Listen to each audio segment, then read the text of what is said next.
I completed Nightmare 4 on all characters on Marvel Rivals and got all the titles. So now I'm here to show you the builds and strategies I used to beat it so that you could too. Okay, first things first, I want to give general tips that can work for any character on their run, and that is to pick up the Full Moon Blessing. Max is 3, by the way, so try to get to 3 as fast as possible. It really helps. Also, I'm sure it's obvious, but grab enough health so that you can survive the rounds. I personally loved having over 10k by the last round on any character. Also, pick up any damage reduction perks that you see. They are very helpful. I'm going to be showing you in order of worst to best character to solo Nightmare 4 with. So I'm going to start off with Punisher. The most miserable experience I had was soloing Nightmare 4 on Punisher. Let's get into the build. Alright, starting off with Punisher's ability. They're all useless except for the orange zipline that gives Punisher a speed boost after using it. That one's actually quite useful.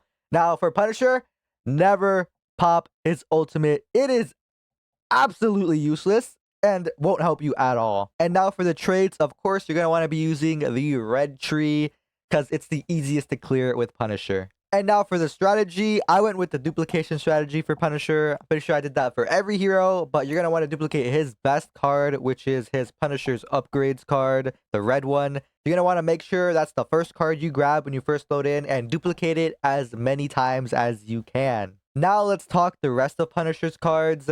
You're going to want to grab every single one that increases your damage because the more damage, the merrier. But when it comes to his ammo capacity, I'd say you don't want to invest too much on this, especially since you can always grab the Smart Magazine Blessing, which returns bullets on hit. Okay, and one mistake I did do was I did invest a little too much on Deadly Lock-On. I really don't find it necessary to buy too many of these, because it honestly just made the run more miserable than it should have been. So in my opinion, do not invest too much on this. Maybe like 1 or 2. I don't know. I wouldn't buy any more than that because it made the run miserable. And now moving on to Magik, the 4th best at clearing Nightmare 4 solo in my opinion. You're going to notice that for the first half of the run, she's going to be pretty underwhelming. And that's because she really needs all her buffs to really work at all. So the first half is going to be miserable. I'd say she gets really good at after round 9 when you get all those buffs is when you should be flying through the run with ease with Magik. Okay, let's move on to the prepare screen with Magik. Okay, for Magik's ability, none of them really matter except for Mortal Will as her Q.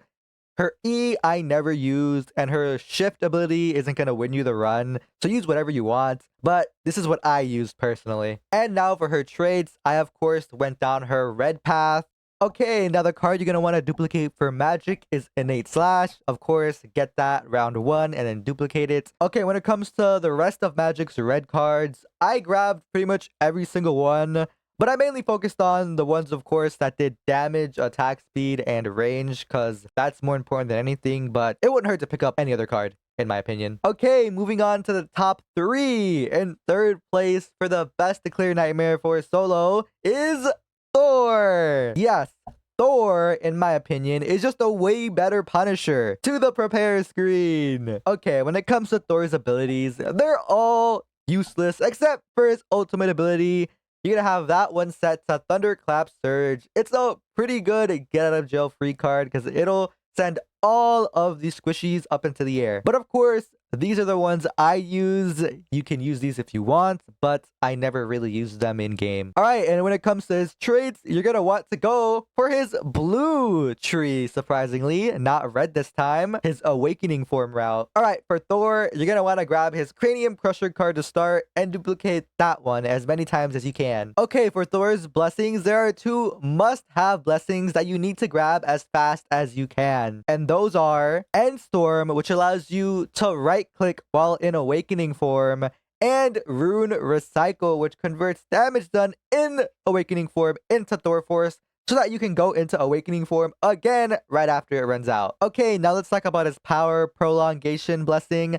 I grabbed these until I had about 200 seconds of uptime on his awakening form. So once you hit 200, stop grabbing it. All right, now let's talk the rest of his cards. All the damage ones, of course, you're going to want to pick those up. But when it comes to Thunder Havoc, which is the one that increases the projectile size, at a certain point in the run, I just stopped picking it up because I realized it was pretty much useless. So I would avoid that one if you can. And second place for easiest to clear Nightmare 4 solo with is Jeff the Land Shark. Yes, I'm sure all you Jeff mains are happy to hear that one. Alright, when it comes to Jeff's abilities, these are the ones I used.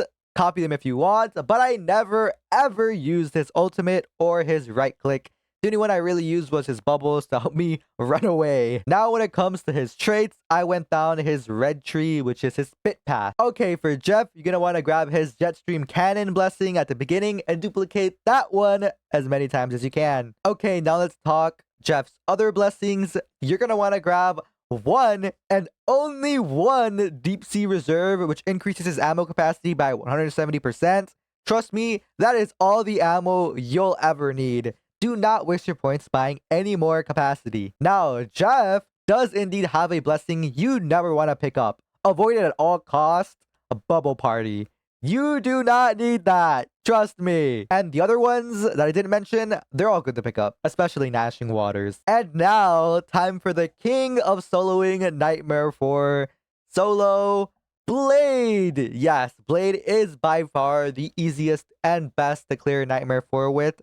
Now let's move on to the prepare screen. Alright, when it comes to Blade's abilities, they're all utterly useless. Alright? I never use them. It doesn't matter what you put there, but here are the ones I put, in case you want to copy me. There they are. But again, I never used them. And when it comes to Blade's traits, I went down the red path. Okay, when it comes to Blade, you're gonna grab his On the Hunt blessing right away and duplicate that as many times as you can. Alright, now for Blade, there are blessings you're gonna want to never pick up. And here they are. Crimson Will, Fatal Root, and Edge Extension. These three blessings are useless. You won't need them because you will never be popping its ultimate ability. You'll just die if you try. Now for the ones you do want to be picking up, of course, the damage ones, the range, and the attack speed ones. And Blade Dance is also pretty cool one to pick up. Yep, that's it. My guide for every character on Nightmare 4. I hope you enjoy, and good luck clearing it and getting those titles.